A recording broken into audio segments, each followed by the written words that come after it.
ಇಲ್ಲಿ ನಮಗೆ ಬ್ಲಿಂಕ್ ಮಾಡಿ ಇರುತ್ತೆ, ನಮಗೆ ಇ ಪಾಸ್ ಸ್ವಾತಂತ್ರ್ಯ ದಿನಾಚರಣೆಗೆ ಅಂತ.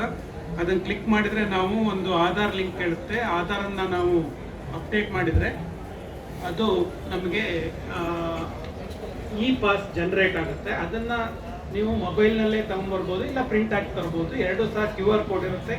ಇಲ್ಲಿ ನಾವು ಸ್ಕ್ಯಾನ್ ಮಾಡ್ತೀವಿ. ಸ್ಕ್ಯಾನ್ ಮಾಡಿದಾಗ ಅದು ಅಥೆಂಟಿಕೇಷನ್ ಮಾಡಿ ಒಳಗಡೆ ಬಿಡುವಂಥ ಕೆಲಸವನ್ನು ಮಾಡ್ತೀವಿ. ಎಷ್ಟು ಸರ್ ಇವಾಗ ಶುರುವಾಗಿದೆ. ಆನ್ಲೈನಲ್ಲಿ ಫಾಸ್ಟ್ ವಿತರಣೆ ಮಾಡ್ಲಿಕ್ಕೆ ಶುರು ಮಾಡಿ ಒಂದು 4-5 ದಿವಸ ಆಯಿತು. ಅದರ ರೆಸ್ಪಾನ್ಸ್ ಕಡಿಮೆ ಇದೆ. ಇವತ್ತು ನಿಮ್ಮ ಪ್ರೆಸ್ ಮೀಟ್ ಆದಮೇಲೆ ರೆಸ್ಪಾನ್ಸ್ ಜಾಸ್ತಿ ಬರ್ಬೋದು ಅಂತ ನಾನು ಅನ್ಕೊಂಡಿದ್ದೀನಿ. ಸರ್ ಏನು ಅಮೌಂಟ್ ಏನೋ ಕಟ್ಟಬೇಕಾ ಸರ್? ಇಲ್ಲ, ಫ್ರೀ.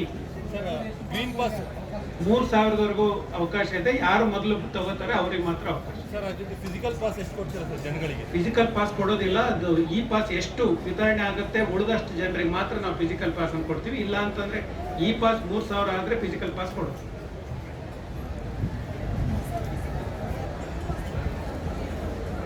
ಅದು ನಮ್ಮ AC ಕಚೇರಿಯಲ್ಲಿ, AC ಸೌತ್ ಕಚೇರಿಯಲ್ಲಿ ಸಿಗುತ್ತೆ, DC ಕಚೇರಿಯಲ್ಲಿ ಸಿಗುತ್ತೆ. ನಾವು ಬೇರೆ ಬೇರೆ ಭಾಗದಲ್ಲಿ ಕೌಂಟರ್ ಮಾಡಿ ಪಾಸ್ ವಿತರಣೆಯನ್ನು ಮಾಡ್ತೀವಿ. ಏನಾದರೂ ಫಿಕ್ಸ್ ಮಾಡ್ಕೊಂಡಿದ್ದೀರಾ ಸರ್ ಇಷ್ಟು ಕೊಡ್ಬೋದು ಅಂತಂದೇಳಿ? ಈಗ ಕೊನೆ ಮೂಮೆಂಟಲ್ಲಿ ಬಂದು ತಗೊಳಕ್ಕಾಗಲ್ಲ ಸರ್, ಅದಕ್ಕೆ ಏನಾದರೂ ಮಾಡಿದ್ದೀರಾ ಅಂತ ಸರ್? ಫಿಸಿಕಲ್ ಪಾಸ್ ಎಷ್ಟು ಪ್ರಿಂಟ್ ಆಗಿ? ಇಲ್ಲ, ನಾಳೆ ಮಧ್ಯಾಹ್ನದವರೆಗೂ ಮಾತ್ರ ನಾವು ಇ ಪಾಸನ್ನು ನೋಡ್ತೀವಿ. ಎಷ್ಟು ಬಂದಿದೆ ಅಂತ ನೋಡಿಕೊಂಡು ನಾಳೆ ಮಧ್ಯಾಹ್ನ ನಂತರ ಫಿಸಿಕಲ್ ಪಾಸನ್ನು ವಿತರಣೆ